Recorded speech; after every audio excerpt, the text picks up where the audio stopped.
Bueno, el día de hoy vamos a desarrollar el siguiente tema que es anestesia. Generalidades, concepto, los tipos de anestesia que existen, cuáles son las contraindicaciones y las complicaciones que esta puede tener. Vamos a definir lo que es anestesia. Anestesia es un estado que comprende hipnosis, narcosis, analgesia, relajación y pérdida de reflejos.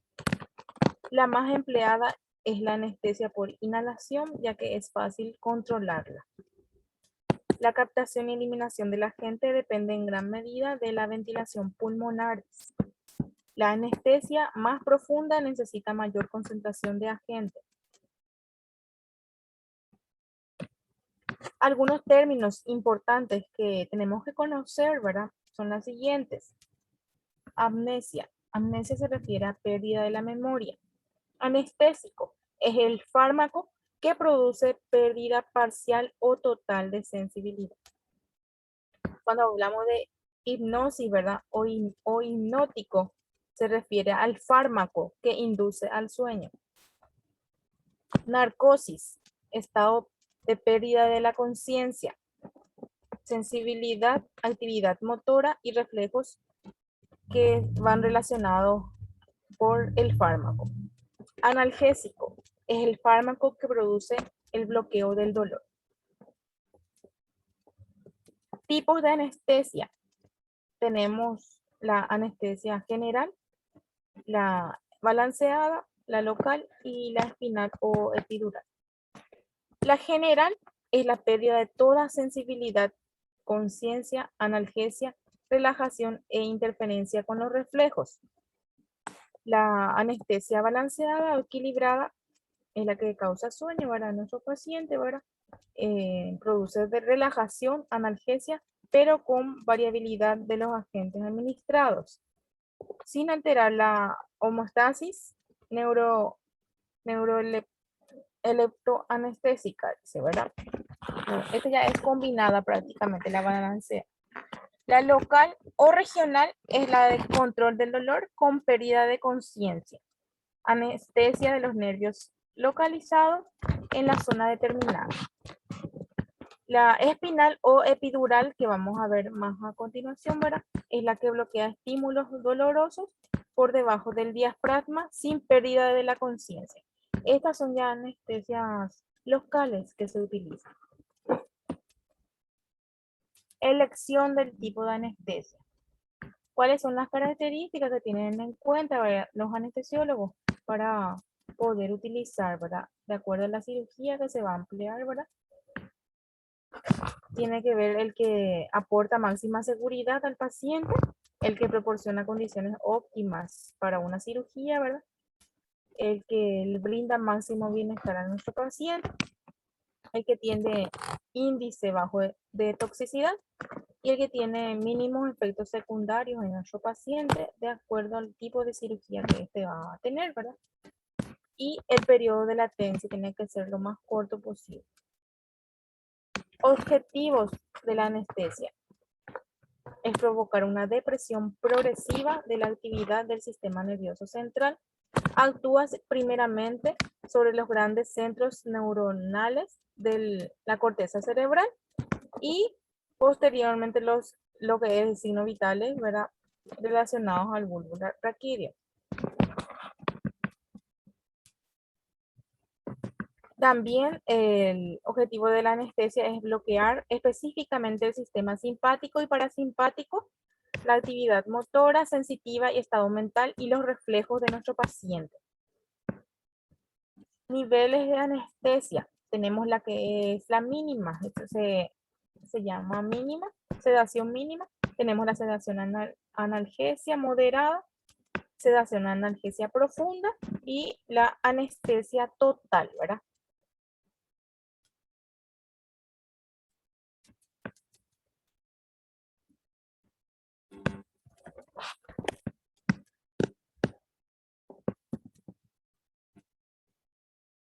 La sedación mínima, que son los ansiolisis, responde a órdenes verbales, afectan la cognición y la coordinación sistema cardiovascular y ventilación pulmonar.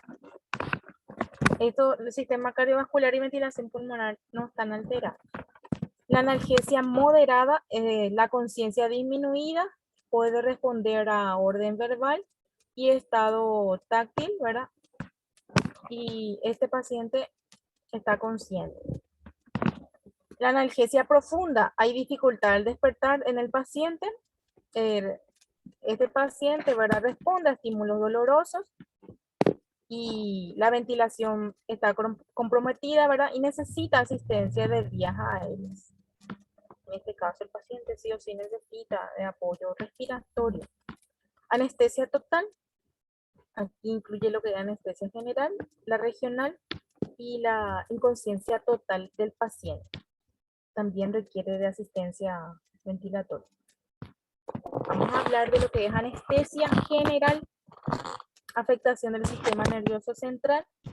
La anestesia general significa ausencia de todas las sensaciones e implica que el paciente está inconsciente.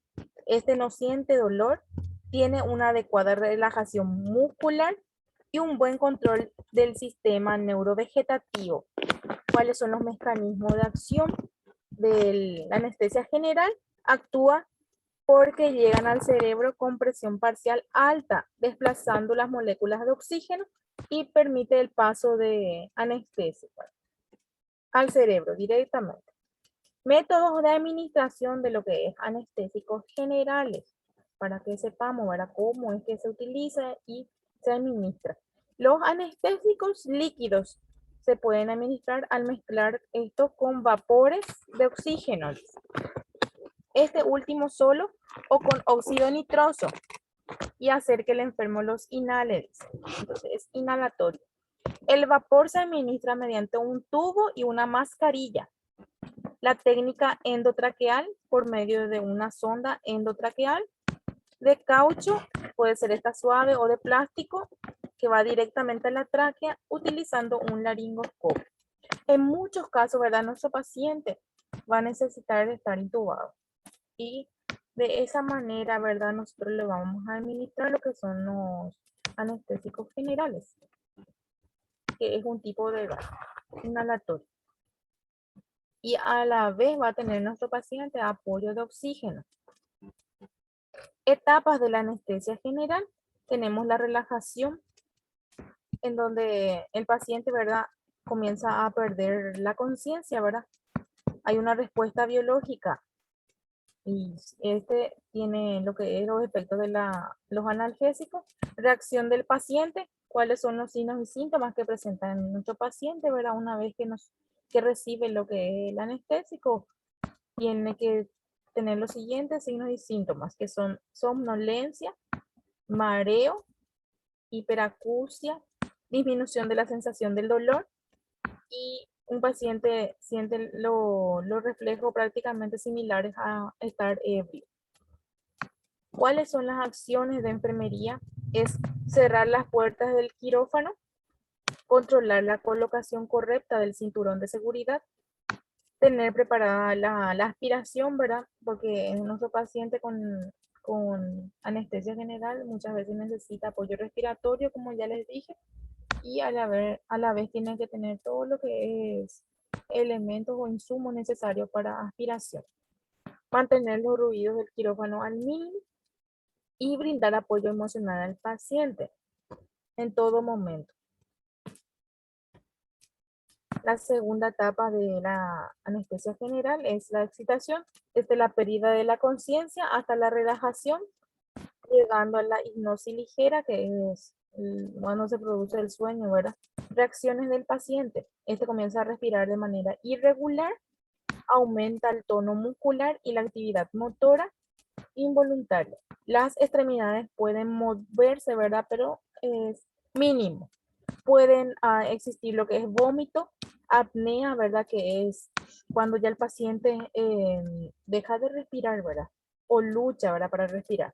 El paciente es muy débil a los estímulos externos, y como por ejemplo el tacto y a los sonidos fuertes. Y ahí lo que nuestro paciente necesita apoyo ventilatorio, sí o sí. Acciones de enfermería, Evitar estimular al paciente, ¿verdad?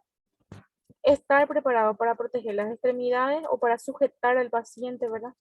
Porque esto no tiene que hacer fuerza, porque nosotros tenemos que prepararle al paciente para una cirugía. Entonces, este tiene que estar preparado y sin moverse. Es lo ideal, ¿verdad? Entonces, sí o sí tenemos que tener toda la unidad preparada y el paciente también en la posición adecuada. Estar listo para ayudar al paciente en el momento de la aspiración, ¿verdad? Anestesia operatoria o quirúrgica, dice. Es el momento que el paciente se relaja y pierde los reflejos y la depresión de las funciones vitales. Nosotros vemos, ¿verdad? Una respuesta del paciente. Hay una pérdida sensorial o total, ¿verdad? Una parálisis generalmente es completa en el paciente que recibe la anestesia general. Sus reacciones es la respiración tóraco-abdominal tranquila y regular, relajación de las maxilares, pérdida de sensibilidad auditiva, no escucha, disminución moderada o máxima del tono muscular, ya no se mueve, ausencia de reflejo palpebral. Acciones de enfermería, estar preparado para ayudar a la anestesia, al anestesista en este caso, en el momento de la intubación de nuestro paciente. Hay que verificar con el anestesista el momento oportuno para preparar el campo quirúrgico y ubicar a nuestro paciente. Verificar la posición de los pies de nuestro paciente para asegurarse que no están cruzados. La posición para cirugía, ¿sí?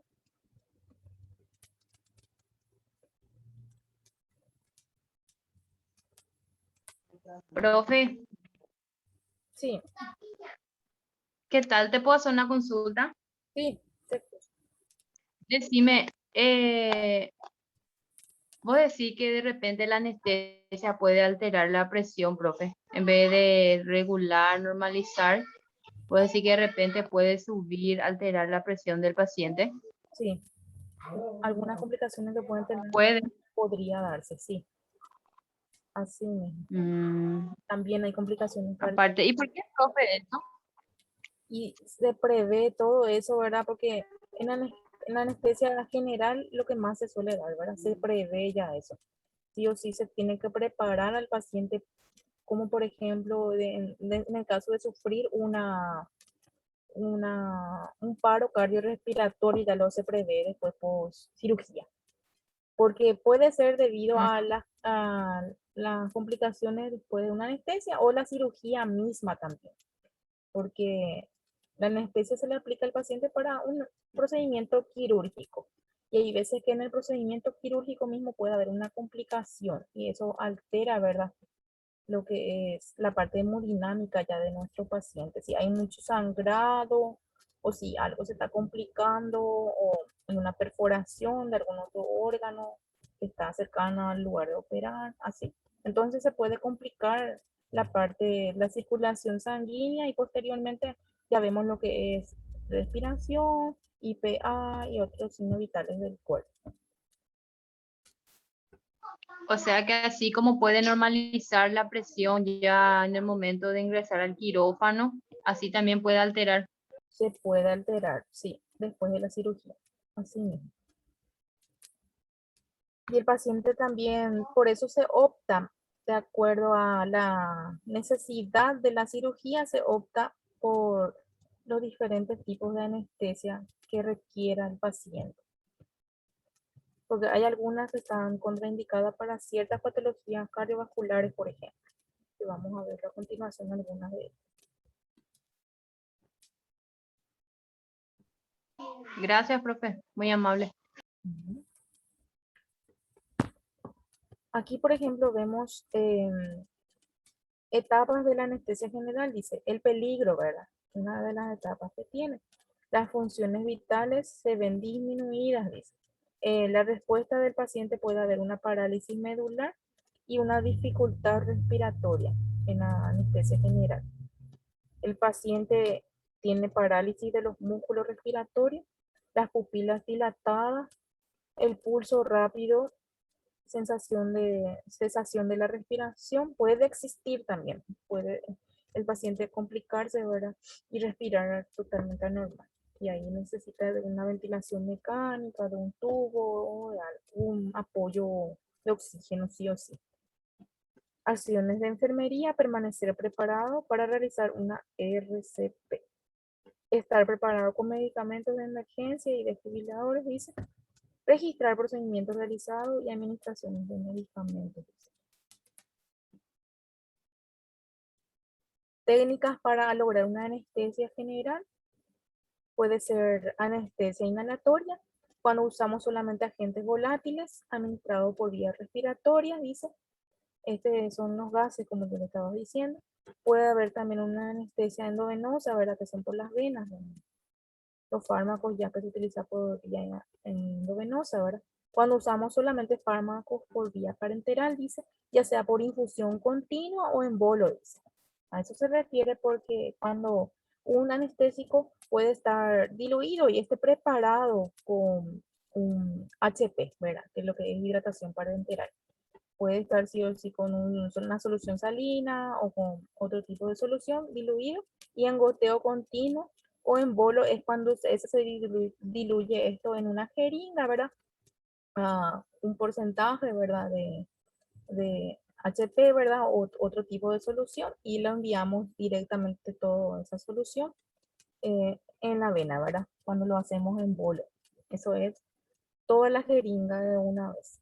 Y se complementa con relajantes musculares, dice, y protóxido de nitrógeno, dice. Cuando es vía endovenosa, entonces requiere, aparte del anestésico que se envía por vía endovenosa, relajantes musculares, algunos fármacos que también puedan ser por vía endovenosa.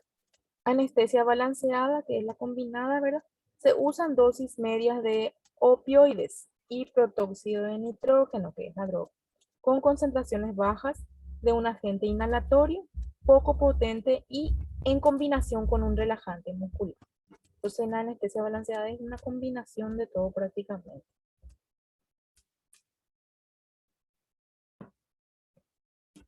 Tenemos también la neuroleptoanalgesia, es la combinación de un tranquilizante, y nos da como ejemplo aquí el diazepam, por ejemplo, y un analgésico opioide.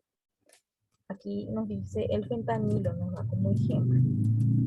Anestesia cuantitativa o de bajos flujos es la técnica en la cual usamos el consumo de oxígeno por minuto para vaporizar un agente anestésico volátil dentro del circuito anestésico del paciente, ya sea con o sin vaporizador.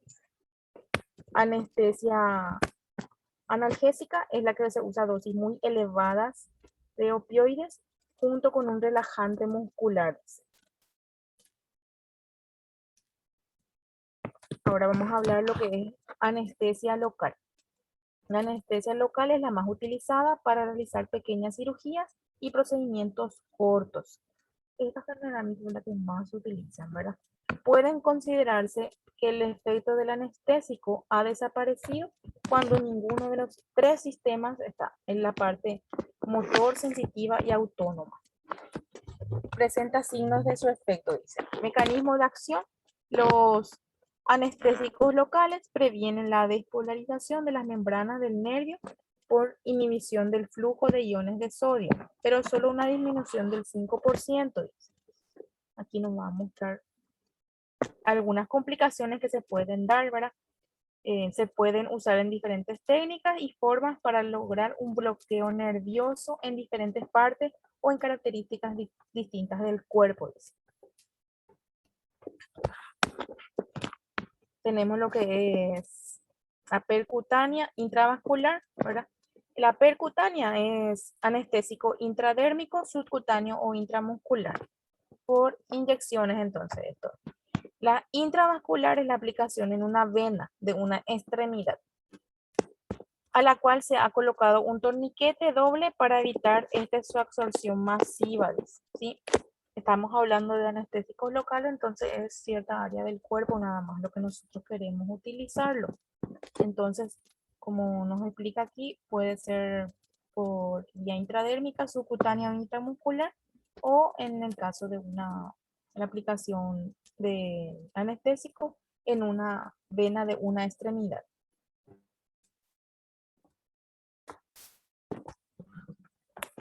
Nos da ejemplos, bloqueo de nervios menores. Aquí nos da ejemplo la cubital, la radial, la mediana o intercostal.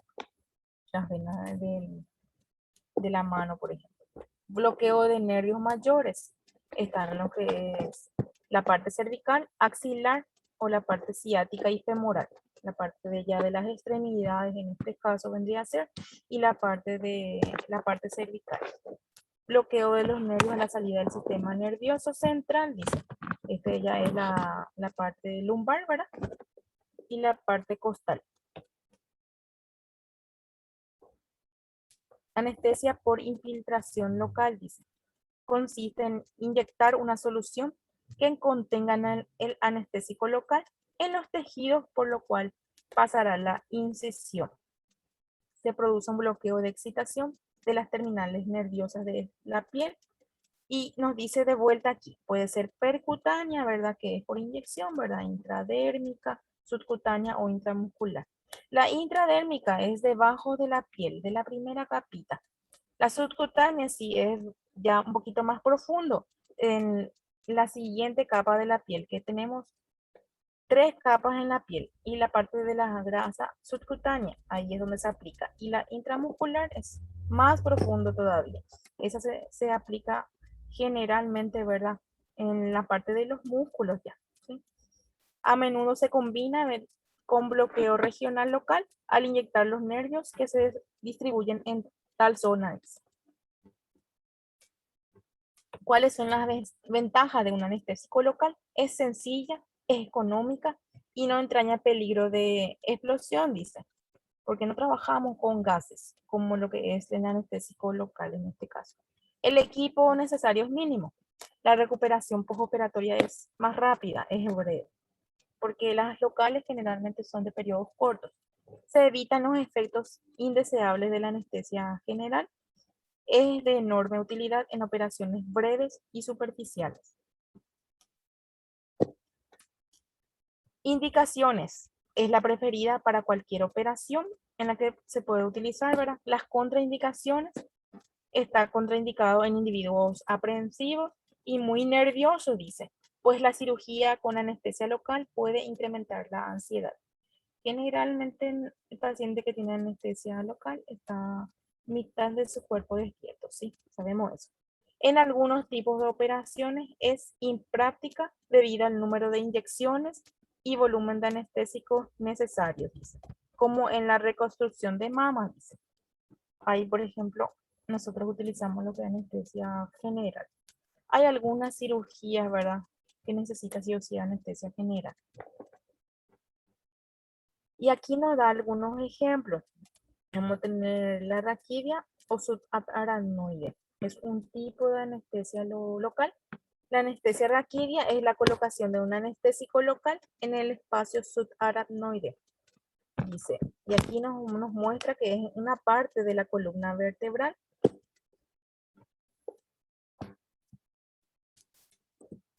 La anestesia raquidia, ¿verdad? Para lograr una anestesia raquidia se debe perforar la dura madre y la aracnoide, obteniendo un flujo de líquido cefalorraquídeo por aguja. Cuando nosotros observamos, ¿verdad?, que el anestesista al hacer la inyección, ¿verdad?, sale por ese, en este caso vendría a ser por la aguja, ¿verdad?, que es especial para la anestesia, tiene que salir líquido cefalorraquídeo, sí o sí. Al colocar un anestésico local directamente al líquido cefalorraquídeo, dentro de ese espacio subaracnoide se obtiene una excelente anestesia, dice, y relajación muscular. Y es rápido, segura y predecible, dice, cuando lo hace correctamente. Pero puede ocasionar algunos inconvenientes y vamos a verlo a continuación. Una desventaja de la raquidia es la punción de la dura madre. Puede ocasionar cefalea secundaria a fístula o salida de líquido cefalorraquídeo, que ocasiona hipotensión endotraqueana. El bloqueo neurovegetativo, motor y sensitivo es mayor ocurriéndose con mayor frecuencia hipotensión. Acá nuestro paciente puede bajar la presión. Náuseas y vómitos. Es una complicación que puede tener la anestesia raquídea. Más aún si el paciente no ha sido adecuadamente prehidratado. Hay que recibir también el paciente, tiene que recibir también antes de la anestesia una premedicación. Anestesia raquídea o subaracnoidea, indicaciones, dificultad para anestesia peridural, que vamos a verlo a continuación, que es otro tipo de anestesia local. Anestesia en silla de montar para cirugía anorrectal y perianal, urológica o ginecológica. Aquí nos da ejemplo en qué caso se puede utilizar lo que es anestesia local raquídea. Pacientes ancianos debilitados que no toleran cambios hemodinámicos, una depresión miocárdica o respiratoria. Bueno, el paciente que tiene problemas cardíacos, entonces podemos utilizarlo esto. Porque en la anestesia general es donde más complicaciones hay cardiovasculares y respiratorias, como dijimos anteriormente. Gran volumen de los pacientes tienen limitación personal y de elementos, dice. Contraindicaciones de la anestesia raquídea en pacientes anticoagulados, en aquellos pacientes que tienen trastornos hemorrágicos, en pacientes con sepsis, el paciente con aumento de presión intracraneana, cuando no se acepta por parte del paciente, porque ante una anestesia también tiene que existir consentimiento informado, se tiene que avisar al paciente qué procedimiento se le va a realizar y este tiene que autorizar también. Infección en el sitio de aplicación, eso es una contraindicación también. Enfermedad de la médula espinal o de la columna es otra contraindicación. Hipovolemia o shock también, cuando el paciente está totalmente deshidratado, entonces también está contraindicado. Anestesia epidural es de otro tipo de anestesia local, ¿verdad? Que también es en la parte de la columna. Se utiliza para proveer analgesia y anestesia caudal en el área del diafragma. Es una manera excelente de proveer anestesia y analgesia de la pelvis, miembros pélvicos y el perineo. Entonces, esas áreas de nuestro cuerpo podemos manipularlo, ¿verdad? Y tener anestesia y analgesia. En ese tipo de cirugía se suele utilizar más entonces. La epidural. Anestesia epidural se logra mediante la inyección de un producto local en el conducto raquídeo por fuera de la dura madre. Bloquea funciones sensitivas, motoras y autónomas. Es local este tipo de anestesia. El sitio de la inyección es diferente que en la raquídea. Vamos a ver, yo les voy a mostrar una imagen, pero porque no es donde sale el líquido cefalorraquídeo. Las dosis epidural son mucho más elevadas que las que se administran por anestesia raquídea, pues el anestésico epidural no hace contacto directo con la médula o raíces nerviosas. La epidural entonces se puede utilizar mucho más dosis, ¿verdad? Inclusive puede ser continuo. Y la raquídea sí es solamente una sola vez, lo tenemos que utilizar el anestésico, ¿verdad? Dentro del líquido cefalorraquídeo. ¿Cuál es el catéter que se emplea para anestesia epidural? Es este.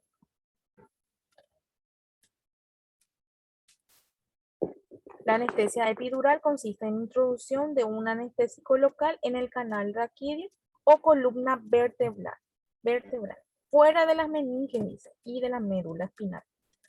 Para entender mejor es necesario recordar la anatomía de la columna, dice. Dentro de la columna nosotros tenemos, ¿verdad?, un tubo formado por varias vértebras. Por este canal recorre lo que es la médula espinal, las raíces nerviosas. La médula espinal está cubierta por varias capas. La más gruesa es la dura madre.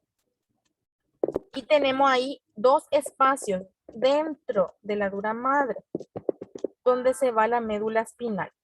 Y dentro de ese espacio está lleno de líquido cefalorraquídeo. Y por el otro que está fuera de la dura madre es el espacio epidural. ¿Se entiende ahí? Entonces el líquido cefalorraquídeo pasa dentro del espacio dentro de la dura madre. Y la siguiente capa que está para afuera es la que nosotros utilizamos en la epidural. No está bañada de líquido cefalorraquídeo. Aquí les muestro mejor en la imagen, anestesia epidural. Espacio epidural. Una de las capas. ¿Cuáles son las ventajas? Es ausencia de cefalea, que ocasionalmente se deriva de la inyección. La desventaja es la introducción de anestésico en el espacio epidural en lugar de un espacio subaracnoide. Implica un reto técnico, dice. El especialista tiene que ser un anestesista dotado, porque tiene que saber en qué área del cuerpo tiene que aplicar la anestesia. ¿Alguna desventaja? Si durante la anestesia epidural se invade accidentalmente el espacio subaracnoide, el anestésico se dirige hacia la cabeza, dice. Si nosotros aplicamos mal, ¿verdad? En el espacio que no corresponde, ¿verdad? Y este anestésico local nosotros aplicamos en esa parte donde está el líquido cefalorraquídeo, ¿verdad? Por error, ¿verdad? Este va a la cabeza. Y presenta anestesia espinal alta, dice. Se puede producir complicaciones como hipotensión grave, depresión respiratoria, el paciente puede dejar de respirar, y paro cardiorrespiratorio, por lo que es pertinente un apoyo de las vías aéreas, líquidos intravenosos y vasopresores. Ahí que se complica de nuestro paciente si es que no se realiza el procedimiento de manera correcta. Es todo por hoy, gente. Si tienen alguna pregunta, está abierto a partir de ahora.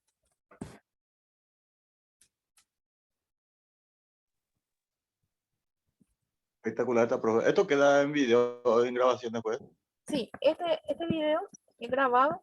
Voy a alzar ahora mismo en la plataforma con las tareas. Espectacular, espectacular. Gracias, profe.